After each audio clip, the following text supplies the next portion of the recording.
नमस्कार, हिंदुस्तान प्रथम झलक में आप सभी का स्वागत है। आप सभी को पता है दिल्ली सरकार द्वारा एक नियम लागू किया गया आबकारी विभाग को लेकर। सरकारी ठेके बंद करके प्राइवेट ठेके खोले जाएंगे दिल्ली के अंदर। आप सभी को पता है कि इस नीति के तहत हर वार्ड के अंदर 3 ठेके मैंडेटरी कर दिए गए हैं कि हर वार्ड के अंदर 3 ठेके खोल सकते हैं और भी ज़्यादा खोल सकते हैं, लेकिन 3 कम से कम आप ईज़िली खोल सकते हैं। तो उसी को लेके पूरी दिल्ली में धरने चल रहे हैं, प्रदर्शन चल रहे हैं। गोविंदपुरी में भी चले, कालकाजी में भी चले, हर जगह ठेके खुले, मयूर विहार ईस्ट दिल्ली के इधर खुले, सब जगह ही इस तरह की नीतियाँ लागू हुई। लेकिन इससे जनता में कितना फ़र्क पड़ा, आपने देखा होगा। हमारी पिछली वीडियो में हमने आप सभी को दिखाया था कि किस तरह से लोग में आक्रोश है, आंदोलन हुआ। हम कालकाजी आए थे लास्ट टाइम में, हमने आपको दिखाया था कि किस तरह महिलाएँ बैठी हैं, बच्चे बैठे हैं, पुरुष बैठे हैं कि ठेका बंद होना चाहिए। उसी को लेकर आपने देखा होगा जो पिछली वीडियो में जो हमने आंदोलन की आपको वीडियो दिखाई थी, उस आंदोलन की सफलता हुई है और जीत हुई है। क्या जीत हुई है, ठेका बंद हुआ है नहीं हुआ वो हमें नहीं पता, लेकिन कैसे आश्वासन मिला, जैसे अब सभी को पता है कि माता की चौकी रखी है। हम दिखाना चाहेंगे, माता की चौकी रखी है, उसी खुशी में रखी है, लेकिन कन्फर्मेशन कहाँ से मिला है कि ये ठेका बंद हो गया है। जी, ये ठेका पिछली बार आपके पास आए थे तो तब भी आपका चेहरा ऐसी हंसमुख था और आज भी उसी मतलब एक सेम पर्सनैलिटी के साथ हम खड़े हैं। तो हम ये पूछना चाह रहे हैं कि उस दिन आपको पूरा भरोसा कैसे था कि ये काम आपका श्योरिटी हो ही जाएगा, क्योंकि गवर्नमेंट का मेरे हिसाब से या तो मोदी जी ने फैसला वापस लिया है या ये वाला आपके कहने पे वापस हुआ है।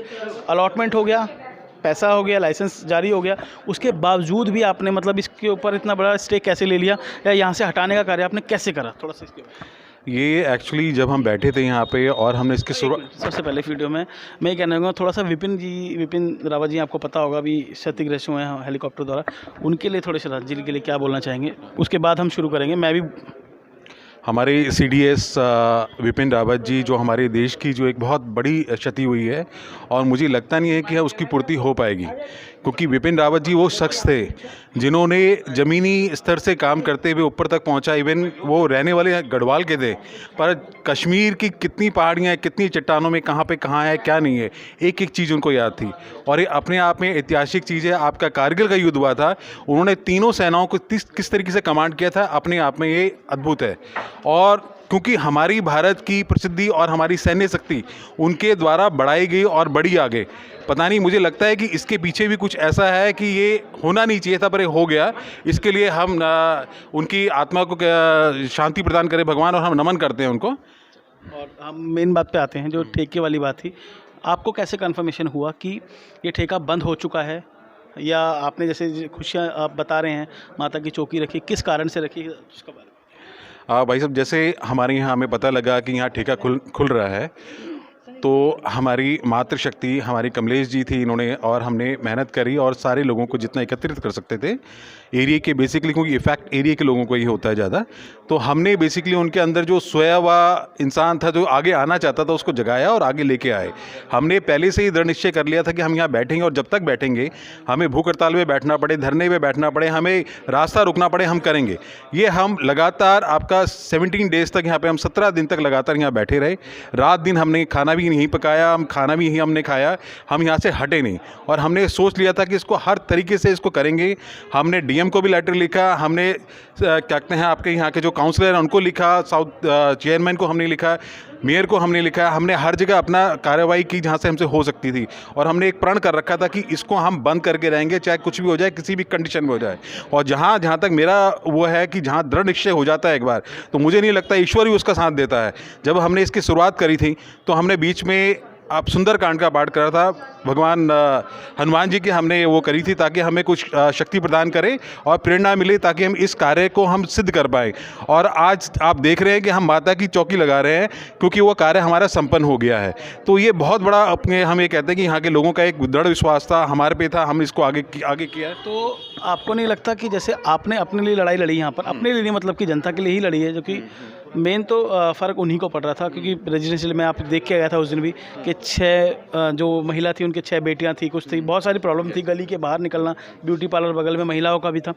तो क्या आपको नहीं लगता जैसे कि ये वाला आपका कार्य सफल हुआ तो आपको और भी जगह आंदोलन करना चाहिए? जैसे कि आपको पता है सिर्फ और सिर्फ मेरे हिसाब से अभी तक जो हमने देखा है दिल्ली के अंदर सिर्फ आप ही ऐसे एक व्यक्ति लगे मुझे जिन्होंने ठेके को रोकने की कोशिश की और ठेका बंद करा दिया, ठीक है। तो आपको नहीं लगता कि आपको ये आंदोलन और आगे ले जाना चाहिए, दिल्ली में पूरी तरह से ही इस चीज़ को वो मिलना चाहिए हमें? देखिए, मैं जो आप कह रहे हैं बहुत अच्छी बात है और मैं भी चाहता हूँ जितने भी संगठन जो इसमें लगे हुए हैं और चाहते हैं कि ठेका बंद हो, उनको बेसिकली हम लोगों के पास आना चाहिए। हम भी उनके साथ बात करेंगे। जो भी दिशा निर्देश हमने आगे अपने कार्यकर्ताओं को, अपने लोगों को दिए हैं, वो हम उनके साथ शेयर करेंगे और कैसे कर सकते हैं हम उनके साथ सम्मिलित होकर कार्य करेंगे। पर दुख की बात है कि हमारा ठेका बंद होने के बाद भी जहाँ ठेका अभी खुले हुए हैं और कुछ लोग कुछ हद तक प्रोटेस्ट कर रहे हैं, वो मेरे ख्याल से या तो आगे करना नहीं चाहते या बैठे हुए हैं या राजनीतिकरण क्या हो रहा है वो मेरी समझ में नहीं आ रहा। पर वो अभी तक हमारे पास ऐसा कुछ नहीं आया कि सर आपने क्या किया, हम भी करना चाहते हैं, हमारे साथ आइए। कुछ अलग क्या किया आपने इसमें? हमने कुछ अलग ये किया है कि हम यहाँ बैठने के अलावा हमने जो एक टीम बनाई थी, जो टीम यहाँ पे बैठे हुए धरना भी दे रही थी, प्लस एक टीम थी जो जितने भी प्रशासनिक कार्यालय हैं वहाँ पे जाके पत्राचार करना, उनके ऊपर प्रेशर बनाना, वो काम भी हम लगातार कर रहे थे। कुछ दिन के लिए शिफ्ट हुआ है या हमेशा के लिए हुआ है? नहीं, ये हमेशा के लिए हो गया है। इवन जो ऑनर थे, इवन हमने यहाँ के जो पार्षद हैं उनको भी बुला के, आपके south zone chairman Subhash ji को बुला के, उनके सामने जो ऑनर है उनको बुलाया है और उन्होंने सारी पब्लिक के सामने हाथ जोड़ के कहा है कि प्लीज़ मैं इसमें क्या कहते हैं, मेरी एक जो मार्केट एक दुकान है ये सील ना होने पाए। अगर आप बोलते हो मैं इसमें कोई सरकार मतलब कोई शराब का उसमें कोई नहीं हो, कोई भी गलत काम नहीं करूँगी और जो भी करूँगी आप लोगों की सहमति के अनुसार करूँगी। चूक गए पिंक बार से इस बार? चूक गए, केजरीवाल चूक गए। पिंक बार से चूक गए? नहीं, केजरीवाल ही चूक गया। मैं बेसिकली तो कई जगह अगर हमारा देख के कई और जगह रुकता है तो इससे बड़ी बात तो और कुछ हो ही नहीं सकती है। बिल्कुल ठीक बात है, महिलाओं के लिए भी बहुत सुरक्षा की बात है। पिंक बार की जैसे बात हुई थी, पिछली बार भी हुई थी कि ये ठेके बंद होने चाहिए और ऐसे एरिया में खुलने चाहिए जहाँ पे मतलब नॉर्मल जनता पब्लिक का आना जाना कम हो या ना हो, क्योंकि शराब पीने वाला कहीं भी पहुँच जाता है। चाहे आप एक पहाड़ के ऊपर भी खोलेंगे तो वहाँ पे जाके भी खरीदेगा, लेकिन मेरे हिसाब से रेजिडेंशियल एरिया में खोलने की कोई इतनी आवश्यकता नहीं थी, जो कि खोला गया था। बहुत बहुत धन्यवाद, जुड़े रहिए प्रथम झलक के साथ।